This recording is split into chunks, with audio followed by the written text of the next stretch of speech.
Bienvenidos y bienvenidas, mi nombre es Marian Morales y yo soy consultora de la Universidad Fundepos y del Cenecop y vamos a acompañarnos en 4 episodios donde vamos a hablar de cooperativismo y vamos a pasar por un poco de historia, después vamos a entender un poco cómo funciona la estructura de una cooperativa.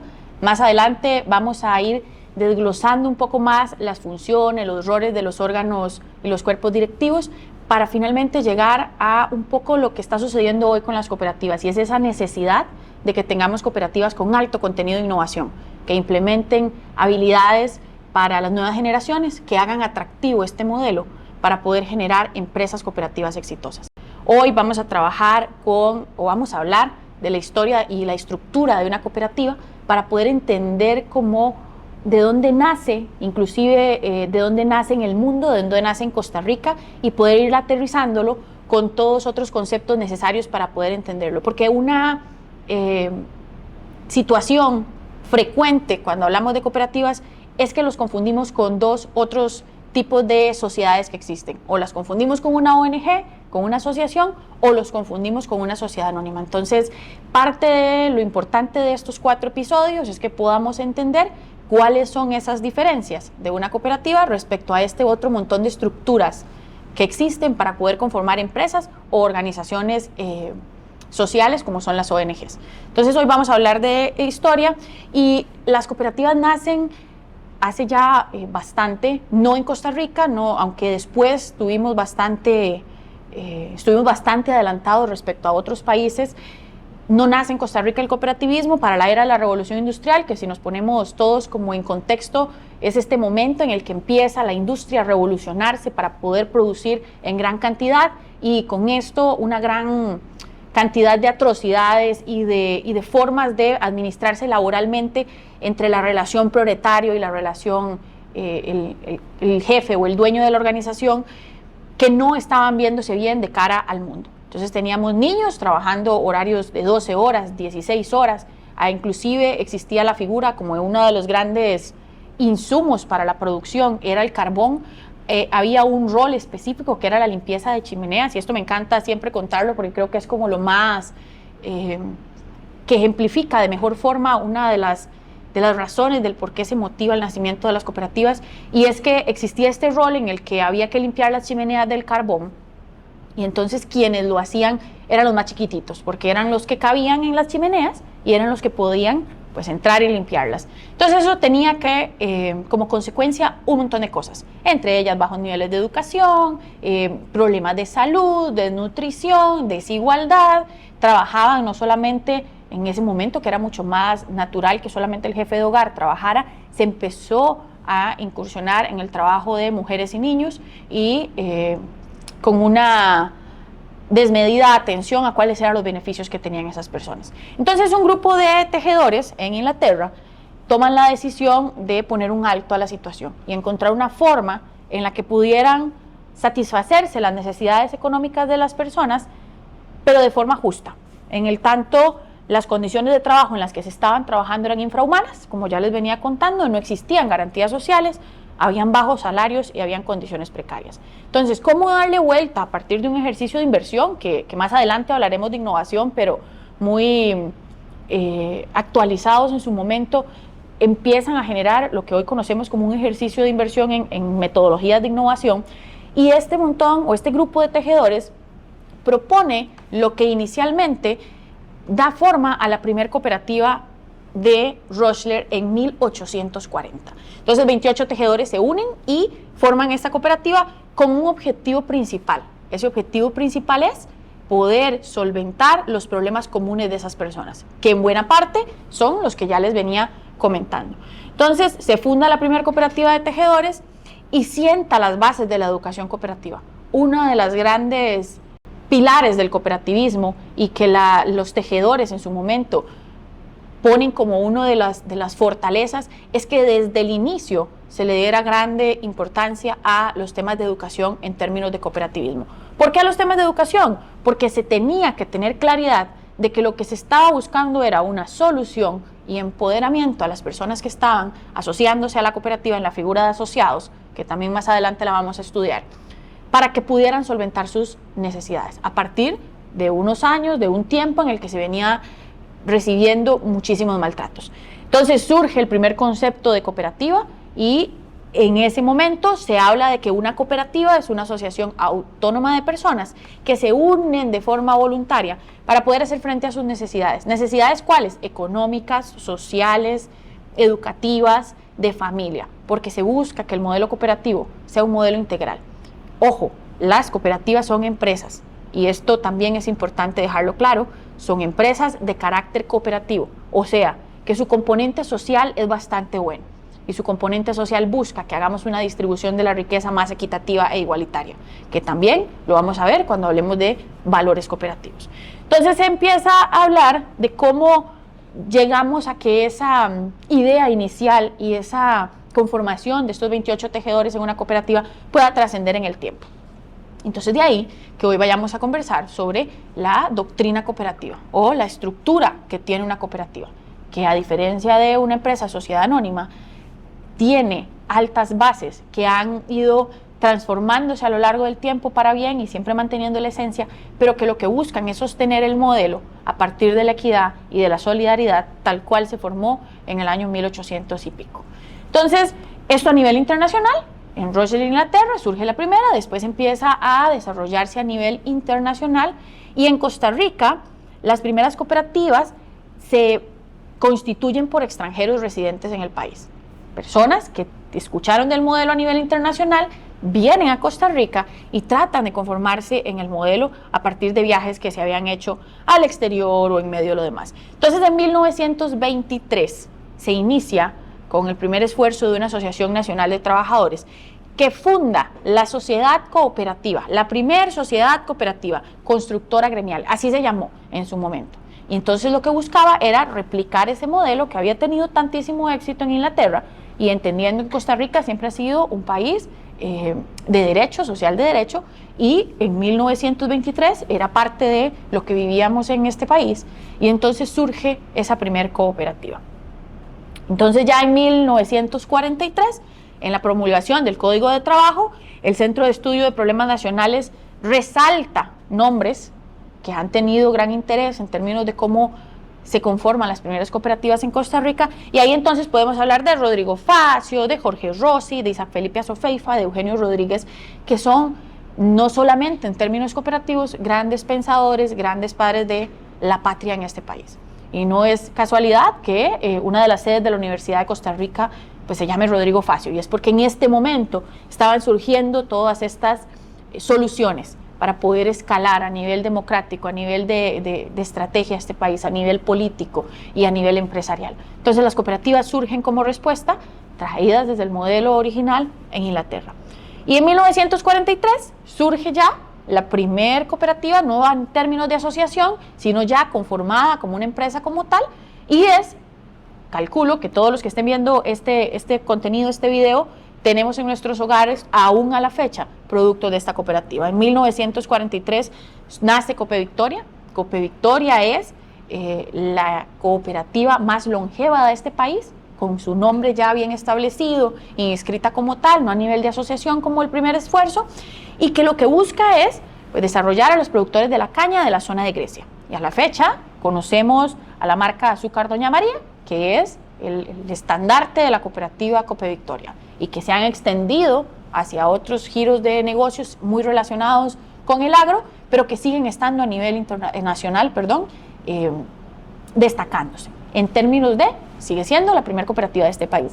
Más adelante surge Coprole, que también, si la reconocemos en el mercado, es muchísimo más por su nombre comercial, Dos Pinos, y también aquí hago una pausa para que todos reflexionen en términos de cuántas veces al día y cuántas veces a la semana consumimos un producto cooperativo. Y es que probablemente si usted desayunó, almorzó o cenó hoy, consumió algún producto Dos Pinos, y consumió algún producto, probablemente si consume azúcar, consumió un producto Copevictoria.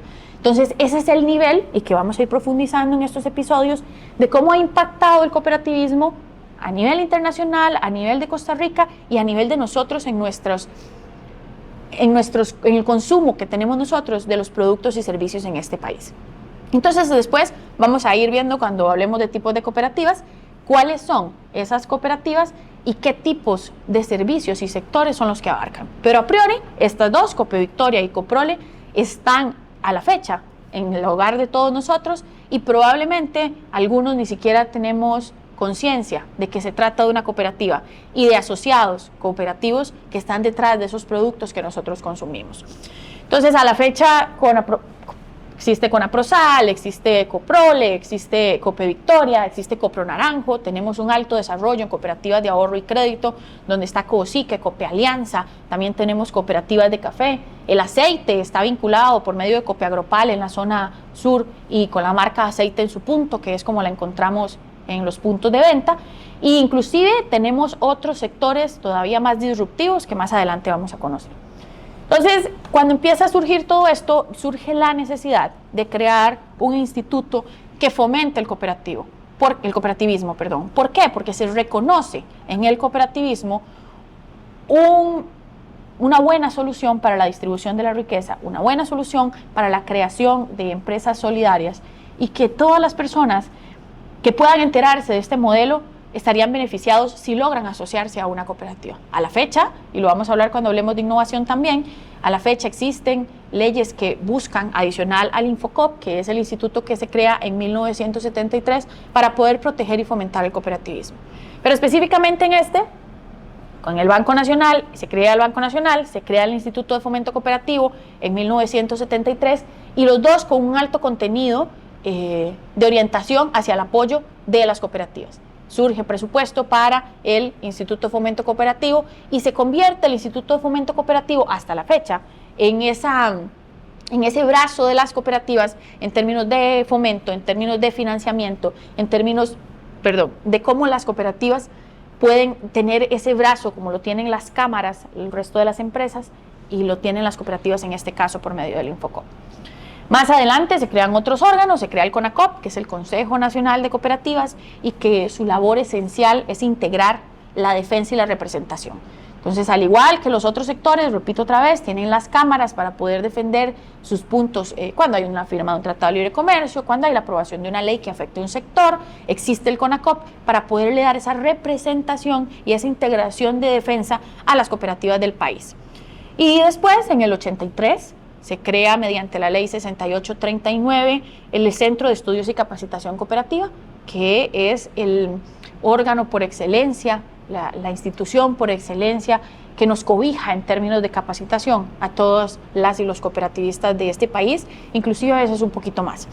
Entonces, para 1982, 1983, surge un gran crecimiento, una buena explosión de cómo estaba dándose el cooperativismo en Costa Rica y se pasa de tener 360 cooperativas activas a finalizar en el 86 con 591 cooperativas y ahí probablemente estuvieron involucradas algunas de las que les comentaba antes y otras que vamos a comentar más adelante.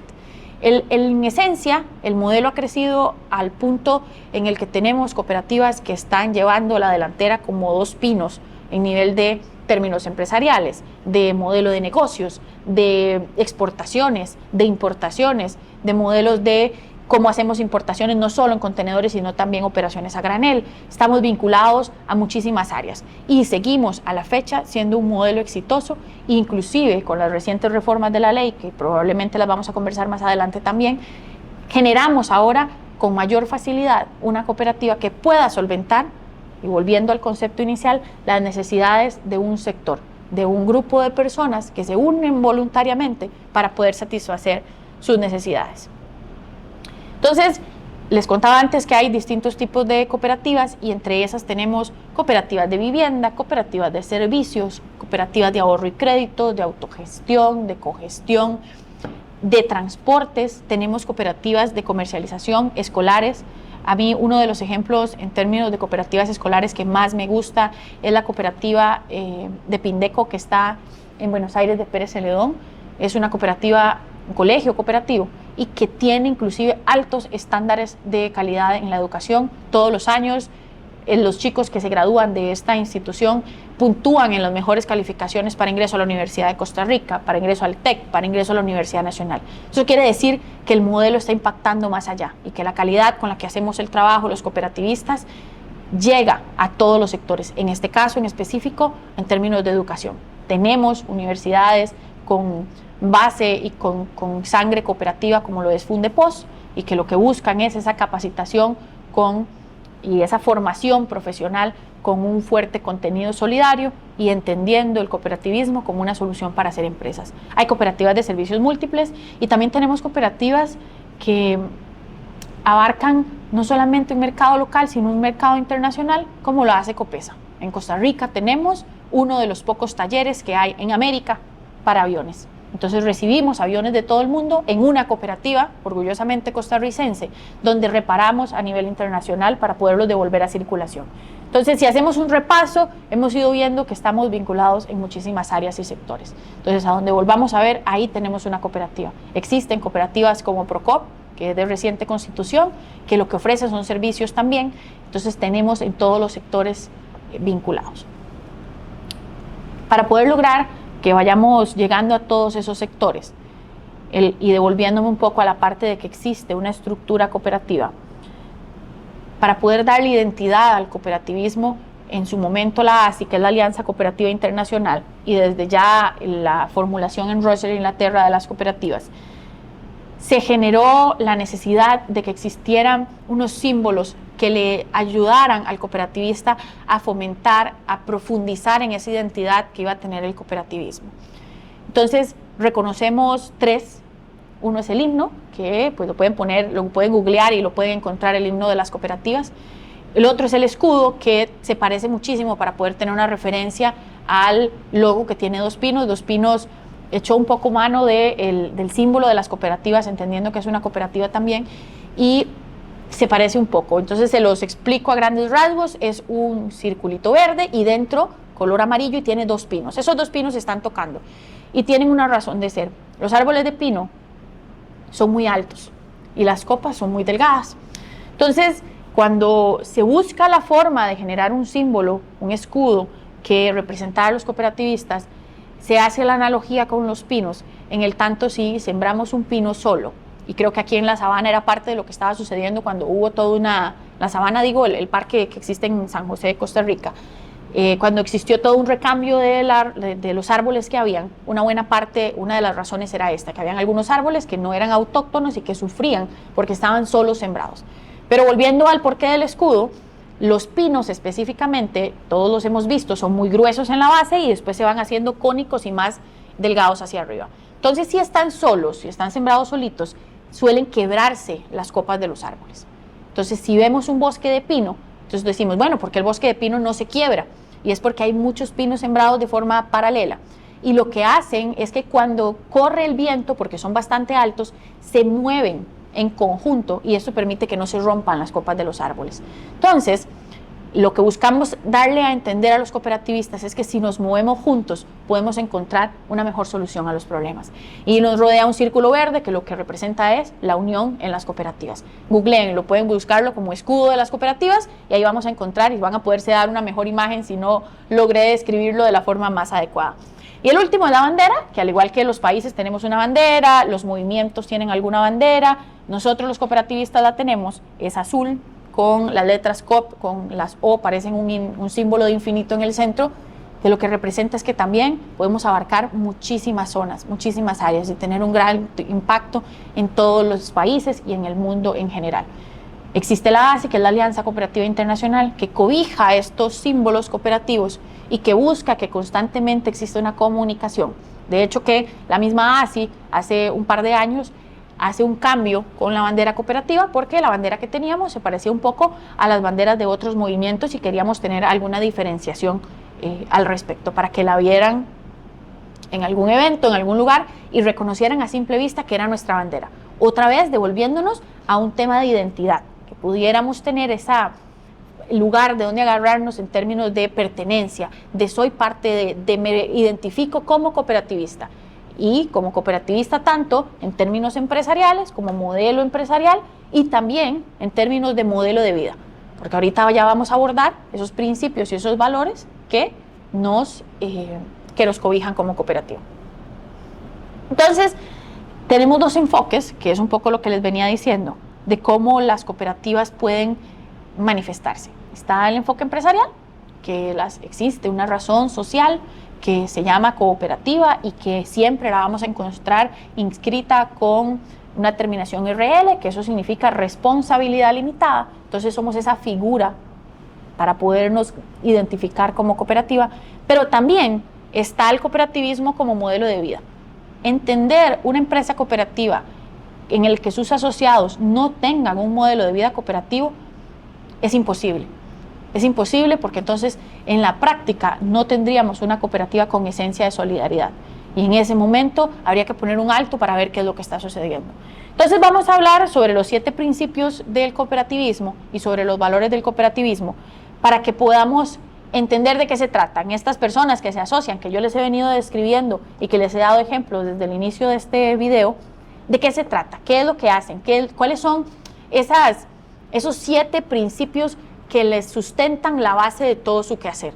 Que cuando se sienta el consejo de administración o cuando está la asamblea tomando decisiones, se pone la mano en el pecho y dice, bueno, es que esta decisión tiene que ver con estos 7 principios o no tiene que ver. Y es parte de lo que vamos a hablar.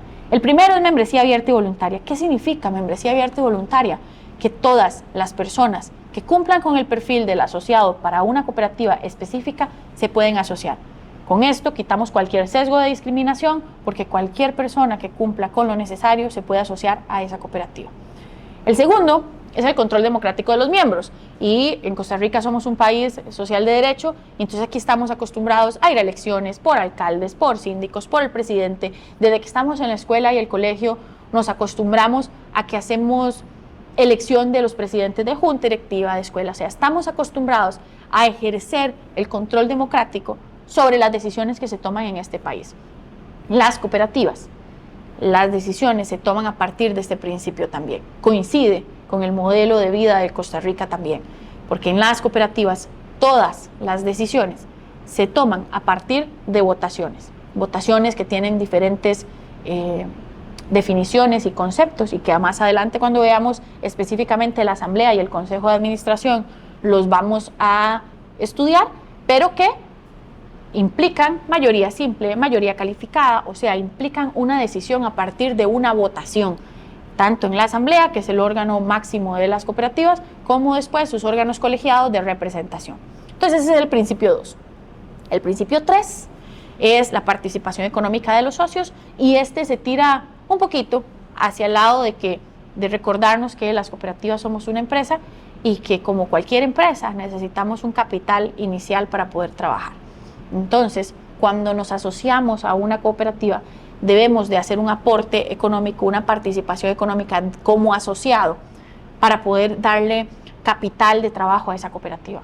Cuando ya las cooperativas son más longevas y cuando ya vamos creciendo, ese aporte se vuelve simbólico porque ya se tiene desde otros sectores de dónde captar esos recursos para poder hacer crecer esa empresa, pero siempre se mantiene porque es parte de esos principios que nos hacen ser cooperativistas.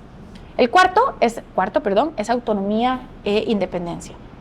Tenemos si desconocemos un poco del modelo cooperativo, podríamos hacernos las preguntas, bueno, ¿y la cooperativa es que es del gobierno? ¿Es que es de la otra empresa? ¿Es que es de...? No. Si nos devolvemos a los principios cooperativos, recordamos que las cooperativas gozamos de autonomía e independencia en el marco legal que nos cobije. O sea, debemos de responder a la ley de cooperativas, debemos de responder al Código de Trabajo, a la Constitución, a los acuerdos internacionales. Y al igual que cualquier otra empresa, en términos comerciales y de moral, debemos de estar de acuerdo a lo que dicta la norma. Pero gozamos de autonomía e independencia de otras instituciones. Esto quiere decir que ningún ministerio, el gobierno o alguna otra instancia puede tomar decisiones a nombre de la cooperativa. Somos los y las cooperativistas en el pleno de nuestra asamblea los que tomamos las decisiones de hacia dónde vamos a mover nuestra cooperativa. El quinto a mí me encanta y creo que es parte de lo que estamos haciendo acá y a lo que muchos consultores del Cenecoop nos dedicamos casi de forma permanente, es educación, capacitación e información. Desde el principio les dije y les he venido comentando que este modelo es un modelo que nació con la premisa de que pudiéramos capacitar a los cooperativistas para que el modelo mantuviera su esencia con el paso del tiempo, y entonces no es casualidad que el quinto principio cooperativo sea educación, capacitación y formación. Y es así que en la ley de asociaciones cooperativas en este país se dicta un porcentaje de ley para que las cooperativas dediquen a educación y capacitación todos los años. El 5% de los excedentes de las cooperativas va dirigido a que las cooperativas eduquen a sus asociados, eduquen al entorno en el que se desarrollan. Entonces, ¿en qué lo educamos?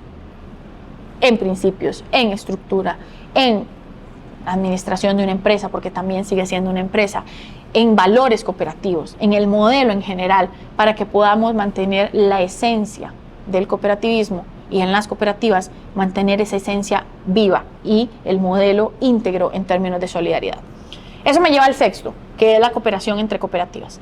Y este principio es un principio muy loable, es un principio que busca que las cooperativas entre sí puedan resolver, bajo el mismo principio de la definición de una cooperativa, problemas a mayor escala de forma conjunta.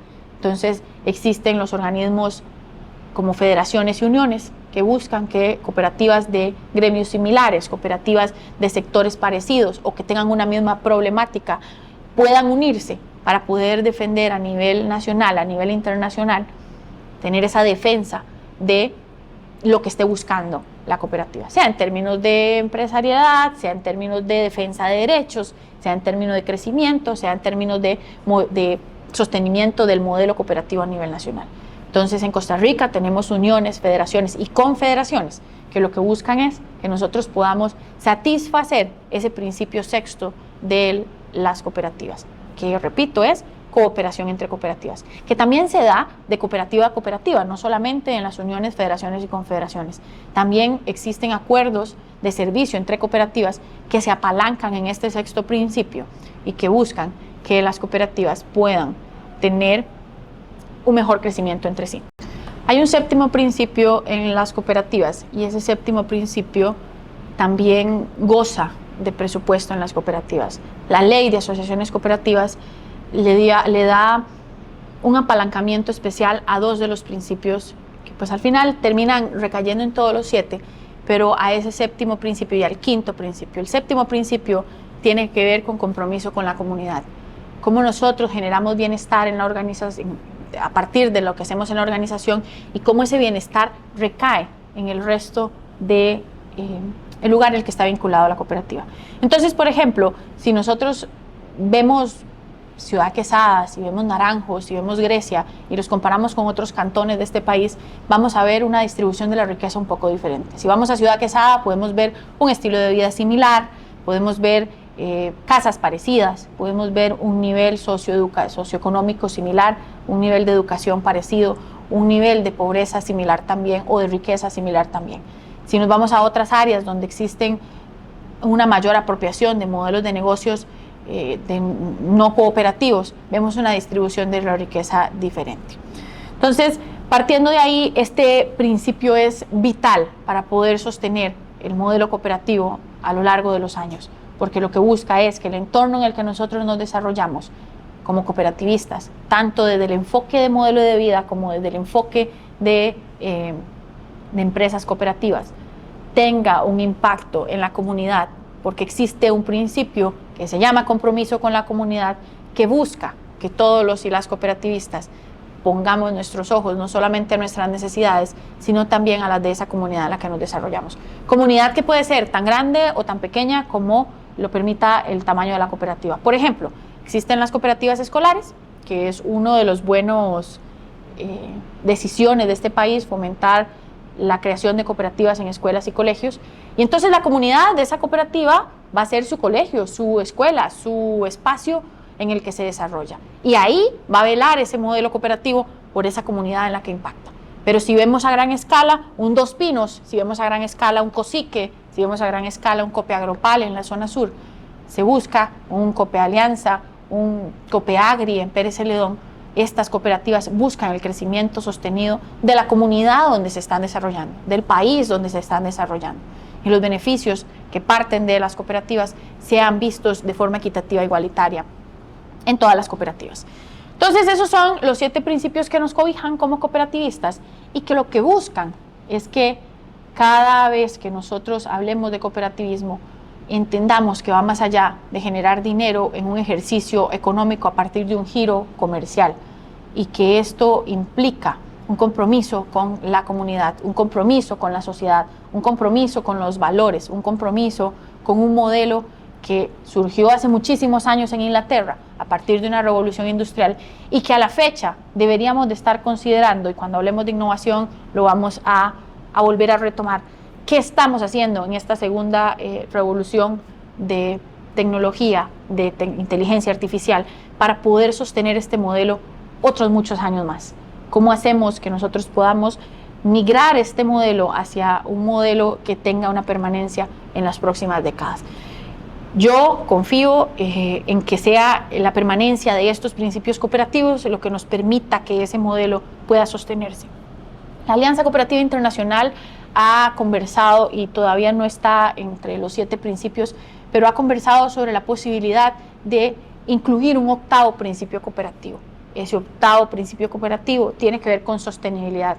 ¿Cómo logramos que las cooperativas estén de la mano de una Agenda 2030? Que existan objetivos de desarrollo sostenibles en el que las cooperativas también los hagan propios en parte de su identidad y de sus principios cooperativos. Es por eso que la Alianza Cooperativa Internacional ha buscado poder integrar, y que a la fecha no se ha hecho de manera formal, pero sí existe un llamado a las cooperativas a que tengamos programas de sostenibilidad, a que nuestras cooperativas se conviertan en carbono neutral, a que en Costa Rica, por ejemplo, que tenemos programas como Bandera Azul, puedan las cooperativas utilizar ese tipo de programas para poder ir impregnando en esa identidad cooperativa la sostenibilidad como una necesidad, para que podamos, en la gran cantidad de cooperativistas que somos, poner ese granito de arena para poder cumplir, ojalá, una Agenda 2030 que está bastante retadora y que ya estamos a las puertas de que se nos cumpla el plazo y que no estamos quizá lográndolo, pero entendiendo que la fuerza que existe a nivel internacional de los cooperativistas es tal, y la hace haciendo una lectura bastante apropiada de la necesidad de poder ver los ojos en términos de sostenibilidad también, hace el llamado a las y los cooperativistas a que, pese a que no está todavía formal en la estructura, lo tengamos como un principio y que lo podamos apropiar en todos nuestros cooperativistas. Eso me lleva al tema de que las cooperativas, para poder garantizar esa permanencia en el tiempo y para poder ir entendiendo cuáles son esa forma de ser del cooperativista, ha implementado una cantidad de valores cooperativos que lo que buscan es poder identificar cuáles son las características que deberíamos de tener para ser un buen cooperativista. Entonces yo se los voy a comentar un poco y pueden después ustedes googlearlos también muchísimo más. Primero, la responsabilidad, y es entender al cooperativista como responsable de toda una estructura de empresa solidaria y poder llevar a buen puerto todas las tareas necesarias para que este valor se haga presente en las cooperativas. El segundo es la democracia, y pues lo vemos inclusive metido entre uno de sus principios cooperativos, el principio en el que hablamos del control democrático de sus asociados o de sus miembros, y es porque las decisiones en las cooperativas se toman en conjunto, de forma unánime y en votación, aun y cuando hayan otros modelos de negocios que no lo hagan de esta forma. Está la solidaridad, y este es como la base, pilar importante del cooperativismo. Somos un modelo solidario que ve hacia su alrededor todos los que le rodean. La ayuda mutua, y que también se materializa en uno de los principios cooperativos, que es el principio de compromiso con la comunidad, de cooperación entre cooperativas, de educación, capacitación e información. Y tenemos dos más, la igualdad y la equidad. Y esto siempre me gusta dejarlos juntitos, porque pese a que se parecen, no son exactamente lo mismo. La igualdad implica que nosotros le damos igualdad de oportunidades a cualquier persona para que se pueda asociar, en el tanto cumple el perfil de mi cooperativa, pero la equidad implica que no somos oídos sordos y ojos ciegos, sino que vemos el aporte que tiene un asociado en proporción al resto de los asociados. Quiere decir que pese a que somos un modelo solidario, cada cierre de periodo en la repartición de sus excedentes se harán de forma equitativa e igualitaria. Esto quiere decir que todos van a tener igual beneficio de excedentes, pero de forma equitativa. Si Marián aportó más, Marián va a tener un excedente superior. Y si Juan o María aportaron menos o más, en esa misma proporción se va a hacer esa repartición de los excedentes. Un poco parecido al principio de repartición de excedentes que existe en las asociaciones solidaristas. En el tanto, el que tiene un poco más de ahorro va a recibir un poco más y el otro un poco menos. Partiendo siempre del hecho de que esto no le da a un asociado o una asociada mayor voz o mayor cantidad de votos en una asamblea, sino que nos devolvemos al valor de la igualdad, en el que cuando vamos a la asamblea a tomar decisiones y cuando veamos órganos asociativos, lo vamos a ver también un poco con mayor claridad. Aunque yo haya tenido una mayor proporción de excedentes, mi voto va a valer exactamente igual que el de Juan y que el de María, porque el principio de igualdad implica que cada una de las personas asociadas a la cooperativa equivale a una voz y un voto. Y no existe poder humano que pueda hacer que esto cambie, porque inclusive la ley cobija a las cooperativas para que esto suceda de esta forma. Y el otro instrumento que nos ayuda a poderle dar forma a esto son los estatutos de las cooperativas. Estatutos en los que se definen otras tareas que tienen las cooperativas, ya más a lo interno de su giro de negocios, para poder llevar este modelo democrático a buen puerto y que podamos tener una buena caracterización, un buen desarrollo de lo que se busca de un modelo cooperativo, tanto desde la óptica de modelo de vida como desde la óptica de modelo empresarial. Y eso se ve manifestado en que las cooperativas, al igual que las otras empresas u otras organizaciones, tienen una forma de acomodar un organigrama para poder entender cómo se conforman. Las cooperativas también lo tienen, o lo tenemos. Y ese organigrama hoy lo vamos a mencionar, en los otros episodios lo vamos a profundizar cuando hablemos de órganos colegiados, pero me interesa que el día de hoy tengamos claridad de cuáles son esos actores que tenemos y que yo un poco les he venido mencionando a lo largo de este primer episodio, pero que tenemos vinculados a las cooperativas. El primer órgano por excelencia es la asamblea. La asamblea está conformada de asociados y asociadas que son todos y todas los que cumplieron ese perfil, pagaron el ingreso a partir del principio cooperativo de participación económica de los miembros y se asociaron a la cooperativa. Ahí se conforma la Asamblea General que debe reunirse con una frecuencia que vamos a validar más adelante y que debe de tomar las decisiones, que es la máxima en las cooperativas, o sea, es el tomador de decisiones de máxima autoridad, entendiendo a la Asamblea que está en pleno cuando todas sus asociadas y sus asociados se reúnen, ya sea en una asamblea ordinaria o en una asamblea extraordinaria. Y eso, o en esa asamblea, se escogen unos órganos de representación. Esos órganos de representación lo que buscan es, en los tres principales que hay, y algunas surgen otros, uno, poder llevar la administración del diario de la cooperativa. Y para eso existe el Consejo de Administración y después lo vamos a estudiar. Dos, existe el Comité de Educación que busca satisfacer ese quinto principio de educación, capacitación y formación para que las cooperativas puedan ejecutar ese presupuesto de bienestar social y de educación que la norma les exige todos los años, del 5 y del 6% de sus excedentes. Y el otro es el Comité de Vigilancia, que también puede ser sustituido por una auditoría interna y que lo que busca es que las cooperativas mantengan su modelo de solidaridad, no solamente en términos de principios y valores, sino también en el control financiero de las decisiones que se van tomando en el diario de las cooperativas. Todos estos tres órganos están al mismo nivel, ninguno es el jefe de otro, ninguno puede tomar decisiones solo.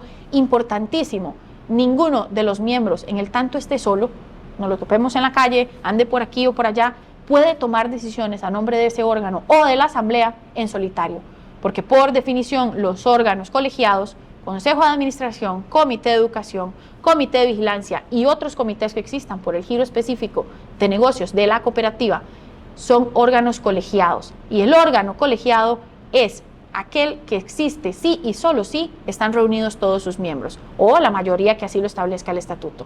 Entonces, en el tanto el Consejo de Administración no está en pleno, el Comité de Educación no está en pleno o el Comité de Vigilancia no está en pleno, no existe una figura de representación más allá que la que se le pone en las manos a los presidentes cuando tienen que asistir a un evento, cuando tienen que hacer alguna gestión política, porque es parte de su rol.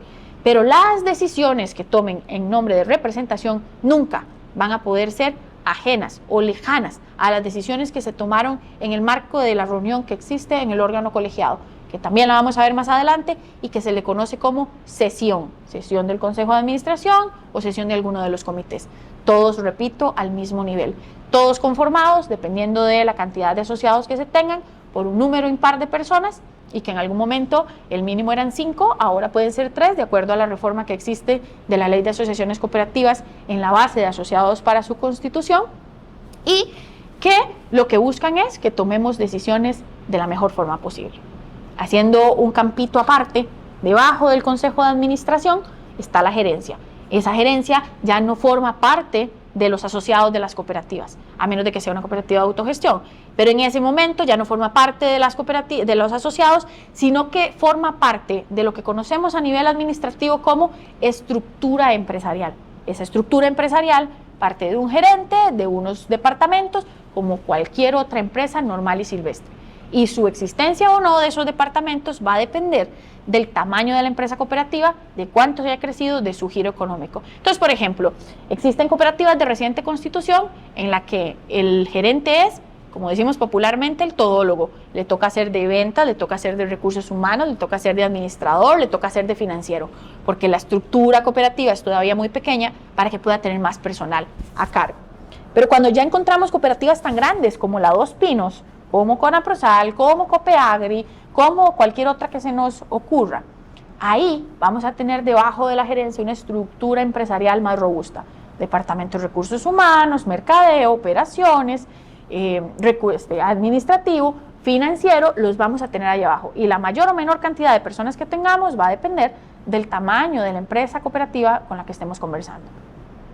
Importantísimo, ninguno de los órganos colegiados, ni algún asociado solito, tiene derecho a ir a girarle instrucciones al gerente o a todas las personas que están debajo de la estructura asociativa, debajo de la estructura empresarial, perdón. Esto buscando que exista una forma de administrar más limpia, por decirlo de alguna forma, porque si no tendríamos un circo, todos los asociados yendo a tirarle tareas y pidiéndole cosas a la estructura empresarial.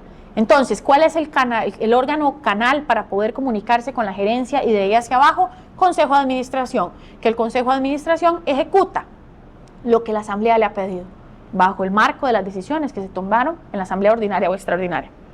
Entonces, ese es un poco el organigrama, que también, si lo googleamos, vamos a encontrarlo en una estructura bastante sencilla. Y básicamente es la forma en la que están organizadas las cooperativas. Y ya para ir cerrando el episodio de hoy, solamente quisiera dejar esa comparativa de qué es lo que hace o cuál es la forma de estructurar el nombre de una empresa cooperativa a diferencia de otras empresas. Las cooperativas son empresas de responsabilidad limitada, perdón.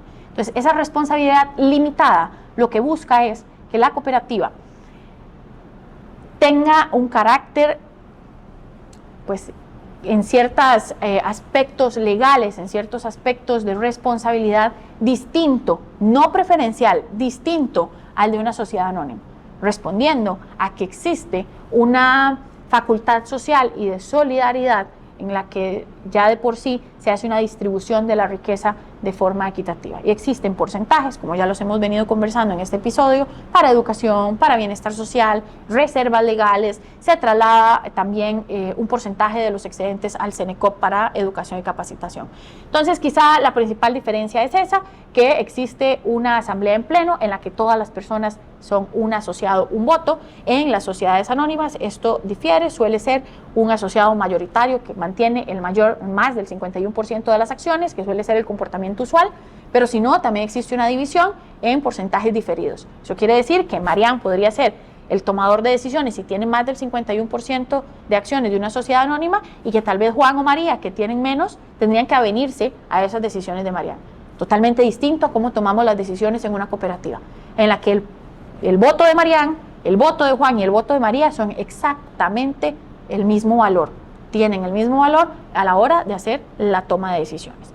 En las cooperativas existe un nombre empresarial, ese nombre empresarial suele tener la palabra cooperativa incluido en su nombre, es Cooperativa de Productores de Leche Dos Pinos, RL. Y ese es el nombre empresarial. En las empresas sociedades anónimas, si pudiéramos poner de ejemplo McDonald's, por ejemplo, tenemos un nombre empresarial, Arcos Dorados de Costa Rica, ADSR SA, Sociedad Anónima.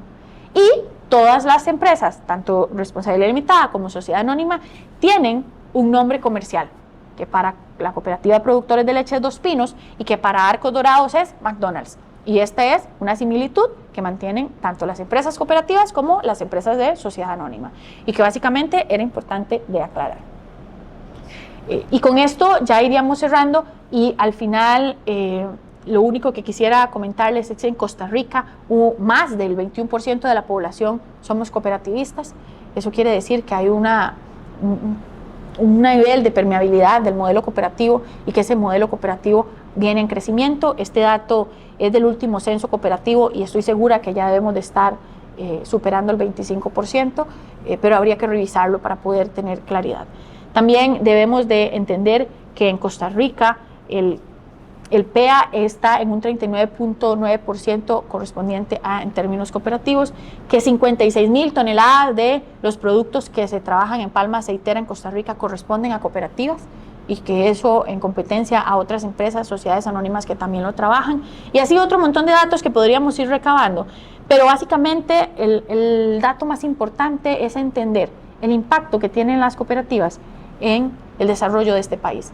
Y no hay nada diferente a poder entender que nacemos, por ejemplo, de cuando Rodrigo Facio empieza también a surgir y que se crea la Universidad de Costa Rica, y que venimos de ese nacimiento de muchísimas instituciones, de muchísimos esfuerzos, porque lográramos un crecimiento sostenido en la economía, en la educación, en términos políticos, socioeconómicos, de educación a nivel nacional.